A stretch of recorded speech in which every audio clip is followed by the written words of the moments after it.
Salut, c'est Wanderer. Ça va bien? On reprend aujourd'hui la philosophie, là où on l'avait laissé. Alors, on dit souvent qu'il faut se fier à ses intuitions.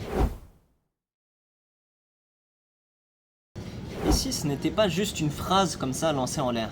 Pourquoi est-ce qu'on a parfois le drôle de sentiment que notre intuition est vraie, sans fondement rationnel apparent? Qu'est-ce que l'intuition dit de notre intelligence?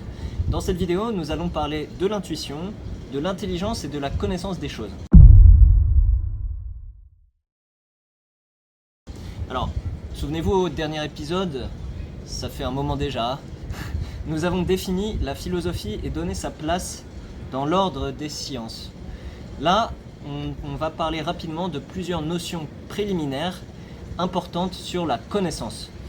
L'idée, c'est de se mettre au clair sur comment est-ce que l'on peut connaître les choses avant de se lancer dans le corps de l'étude. Je ne reprends pas dans le détail ce qui est contenu dans l'ouvrage, dans toute l'introduction au sujet de la connaissance en général et de la connaissance sensible, parce que je veux aller plus vite à l'essentiel, mais je recommande la lecture, même si c'est un peu abrupt, parce que c'est intéressant, et voilà, ça éclaire bien sur un certain nombre de choses. C'est vrai que Tonard, du coup, dans cette introduction, envoie la sauce, quoi. Beaucoup de choses consistantes qui pourraient même être encore plus consistantes si vous voulez les développer davantage, mais je crois qu'il laisse ça pour plus tard dans l'ouvrage, donc on aura le temps d'y revenir. Bref, alors pour faire simple, on peut connaître les choses de deux manières, par les sens et par l'intellect.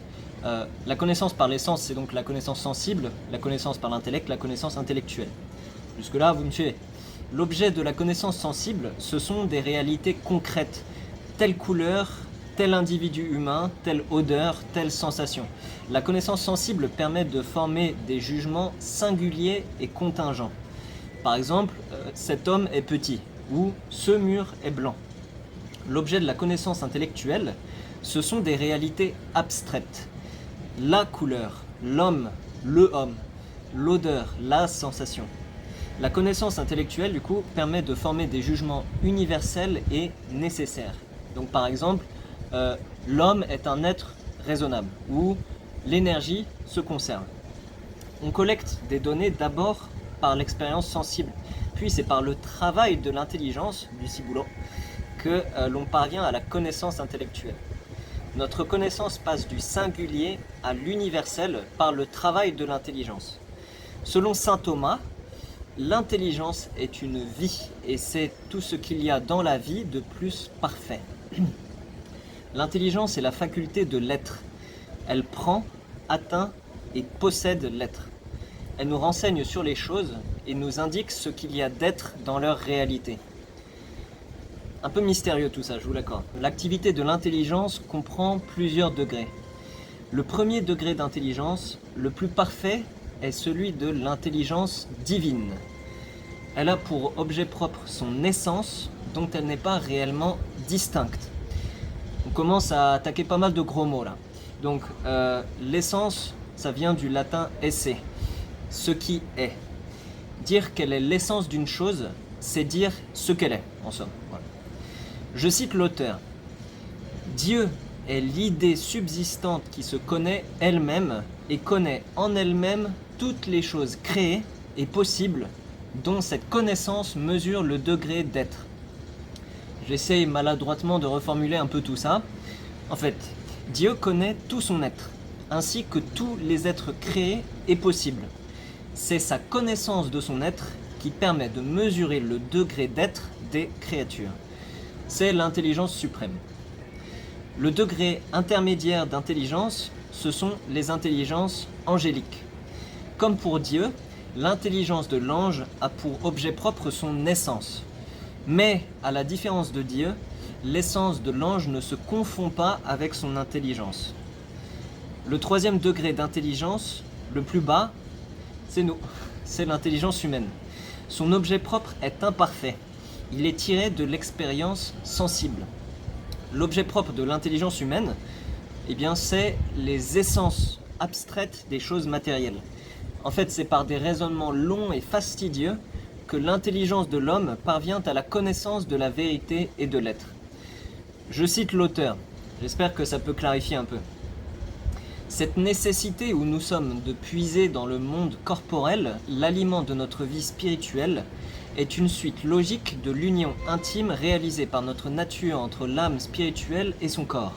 Mais elle est aussi une source de grande imperfection et place notre intelligence au dernier rang des esprits. En effet, dans la création, nous sommes des êtres très particuliers. Nous sommes à la fois des êtres matériels, nous avons un corps, et des êtres spirituels, parce que nous avons une âme raisonnable. Nous avons des impératifs matériels, manger, voilà, et des impératifs spirituels, raisonner. Sans raisonner, nous mourrions en fait. À la différence des animaux, nous ne sommes pas équipés pour survivre dans la nature sans raisonner. Notre intelligence nous permet d'apprendre à confectionner des habits, à optimiser la production de nourriture, à créer des outils pour nos besoins du quotidien, etc. Or, c'est une situation unique dans la création. Il existe de la matière inerte et des êtres vivants incapables de raisonner. Mais il existe aussi de purs esprits, dépourvus de toute matière, dont l'intelligence est immédiate. Nous, humains, nous tenons le milieu entre ces deux réalités, ce qui fait dire à saint Thomas que l'intelligence humaine est comme un horizon entre le monde des corps et celui des esprits. Notre intelligence est médiate. Elle se sert du matériel pour arriver à la vérité par le raisonnement. Les purs esprits, eux, n'ont pas besoin de raisonner. Pour en revenir à l'introduction de cette vidéo, l'intelligence des purs esprits est intuitive.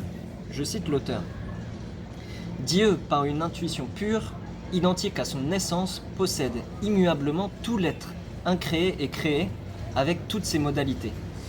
L'ange, de son côté, a l'intuition immédiate de son essence et grâce aux idées infuses par Dieu, l'intuition des autres créatures. Ces intelligences intuitives ont des êtres une connaissance qui les pénètre jusque dans leur individualité. Quant à nous, nous parvenons à la connaissance de l'être au moyen de l'abstraction que nous faisons des réalités individuelles. Cette nécessité place donc notre intelligence bien en dessous des intelligences intuitives. Nous connaissons l'être par des abstractions, les purs esprits connaissent l'être par des intuitions. Voilà, donc en un mot, on est con. Au niveau des degrés d'intelligence que nous avons étudiés, on est au niveau le plus bas, quoi. Alors, faut-il, oui ou non, se fier à nos intuitions ? Eh bien, nous venons de voir que notre nature est faite de matière et d'esprit. Cette condition fait que pour connaître les choses, notre intelligence passe par les choses matérielles et elle raisonne en fonction de son expérience sensible. Dès lors, l'intuition n'est pas le mode propre d'action de notre intelligence. Cependant, il est vrai que nous avons un esprit et que le mode d'action de l'intelligence spirituelle, comme nous l'avons vu, est intuitif. Donc certaines de nos intuitions peuvent s'avérer exactes. Donc en conclusion, fiez-vous à vos intuitions, mais pas trop. Vous n'êtes pas fait juste pour ça. Une petite remarque d'ailleurs sur les différents degrés d'intelligence que nous avons vus. L'auteur considère comme acquis l'existence de Dieu et des anges, sans l'avoir démontré au préalable. C'est une pétition de principe. Est-ce à dire que son propos n'est pas valable ? Alors non, c'est plutôt que dans le contexte de l'introduction, on est toujours dans l'introduction là, du livre, l'auteur ne prend pas la peine d'entrer dans de tels détails. Parce que, voilà, une démonstration de ce genre, déjà c'est pas vraiment le sujet à ce moment-là, et puis, voilà, ça prend des plombes. Je doute pas du fait que ce sera abordé plus loin, on aura l'occasion d'en reparler. Mais sans avoir à disserter sur Dieu et les anges, on peut reconnaître que cette approche de ces degrés d'intelligence apparaît plutôt crédible. Il est vrai que pour réfléchir, nous, voilà, il a fallu d'abord se servir de nos sens et enfin tirer des raisonnements.